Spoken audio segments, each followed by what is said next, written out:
Function of hypothalamus. Hypothalamus का क्या काम है इसके बारे में हम लोग देखने वाले हैं।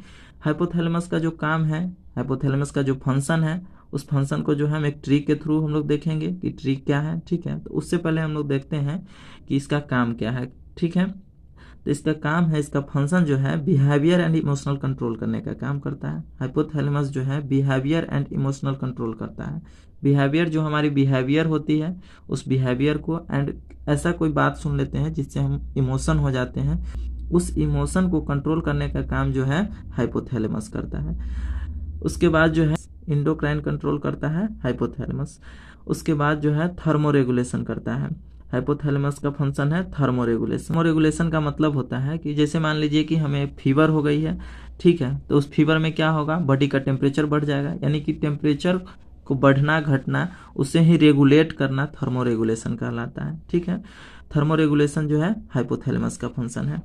हाइपोथैलेमस का नेक्स्ट फंक्शन जो है एएनएस कंट्रोल, यानी ऑटोमेटिक नर्वस सिस्टम को यह कंट्रोल करने का काम करता है। अलॉन्ग विथ इसके साथ ही यह मेडुला को कंट्रोल करता है।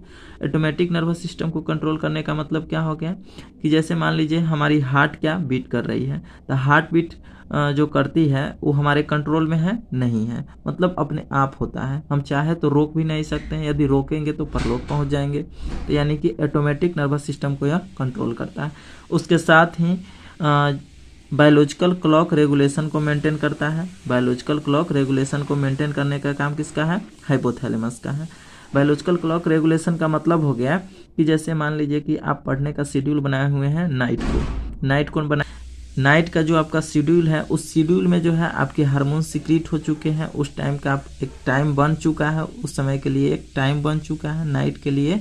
आपकी दिमाग जो है उस टाइम को एक्सेप्ट कर चुका है कि हमको नाइट को ही पढ़ना है, नाइट को ही जगेंगे। तो यदि आप किसी दिन ऐसा चाहें कि नाइट को हम सोने जाते हैं, यदि आप सोने जाइएगा तो उस समय आपको नींद ही नहीं लगेगा, इसलिए क्योंकि जो है एक क्लॉक बन चुका है हमारे माइंड में, उस समय के लिए एक हार्मोन का सिक्रीशन हो चुका है, हमारी माइंड उस टाइम को जो है मेंटेन कर चुका है। तो उस सेशन को मेंटेन करने का काम किसका है, हाइपोथैलेमस करता है। उसके साथ साथ जो है ऑस्मो रेगुलेशन को मेंटेन करता है। ऑस्मो रेगुलेशन को मेंटेन करने का काम किसका है, हाइपोथैलेमस का।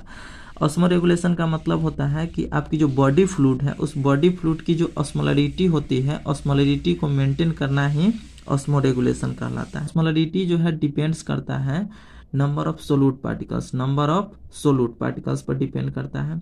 ऑस्मोलरिटी जो है डिपेंड करता है नंबर ऑफ सोल्यूट पार्टिकल पर present in 1 litre solution. 1 litre solution में जो है जो भी सोल्यूट पार्टिकल होगा उस पर डिपेंड करता है। जैसे कि हम एक एग्जांपल के थ्रू देखें तो सी वाटर में जो है सोल्यूट का कंटेंट ज़्यादा होता है as compare to fresh water.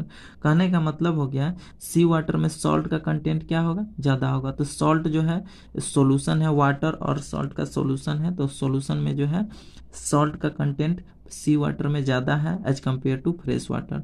तो हम लोग कह सकते हैं कि ऑस्मोलरिटी जो है ज़्यादा होगी greater than fresh water. Osmolarity जो है सी वाटर की ग्रेटर दैन होगी फ्रेश वाटर से। ठीक है, अब आप लोग एकदम जो है बेताब होंगे कि इसका ट्रिक क्या है। तो इस हाइपोथैलेमस का ट्रिक क्या है, किस ट्रिक के थ्रू हम लोग याद रखेंगे। तो हम लोग याद रखेंगे, अब जिस तरह से आप लोग बेताब है जानने के लिए, तो हम लोग नाम रख देते हैं बेताबो। ठीक है, क्या नाम रखते हैं, बेताबो। बेताबो एक ट्रिक है। ठीक है, ट्रिक के द्वारा हम लोग याद करेंगे। B for behaviour and emotional control हो गया, ई फॉर इंडोक्राइन कंट्रोल हो गया, टी फॉर थर्मो रेगुलेशन हो गया, A for automatic nervous system control हो गया, एएनएस कंट्रोल हो गया, B for biological clock regulation हो गया, ओ फॉर ऑस्मो रेगुलेशन हो गया, B for behaviour and emotional control, E for endocrine control, T for thermo regulation, A for ANS control, B for biological clock regulation, O for osmo regulation.